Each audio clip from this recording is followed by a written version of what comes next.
Le contexte est intéressant. Vous avez 133 cardinaux qui viennent du monde entier, qui viennent de 70 pays, chacun avec son histoire, sa responsabilité, sa culture.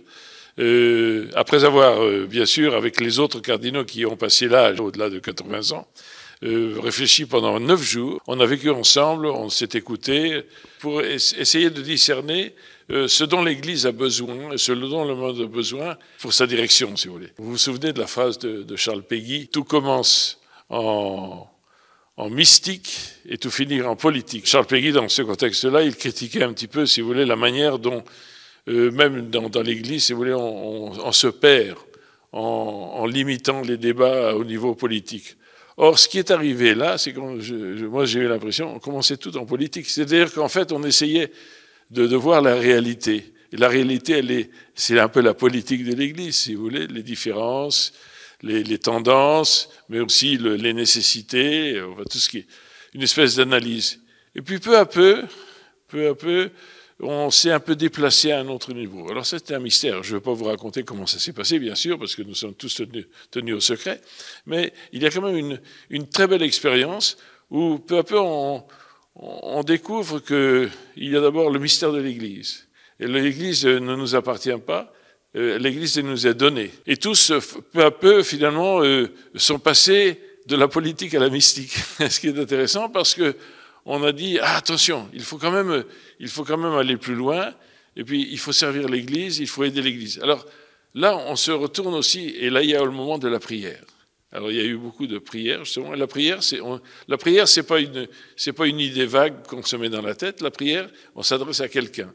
Et le fondateur de l'Église, c'est le Christ. Et puis l'écoute des uns des autres nous ont permis de nous mettre d'accord, mystérieusement. Moi, j'ai pas toujours compris comment ça s'est fait. Et ça, c'est là un peu l'action du Saint-Esprit. Je pense que le Saint-Esprit nous remue. Si vous voulez, il y a un moment où on pleure. C'est-à-dire qu'il y a un moment où on se dit, tiens, mais c'est quelque chose de plus grand que moi, si vous voulez.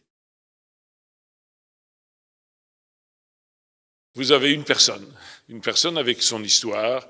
Alors on va dire que c'est un Américain, mais c'est aussi un latino-américain, parce qu'il a passé toute sa vie. Et puis c'est un religieux, et puis c'est un agostinien, et puis c'est un canoniste, et puis c'est un type très calme, et puis c'est un homme sympa, et puis en même temps c'est un homme qui a une grande personnalité. Donc en fait c'est un ensemble de circonstances et surtout de qualités humaines qui ont fait qu'il y a une personne qui émerge.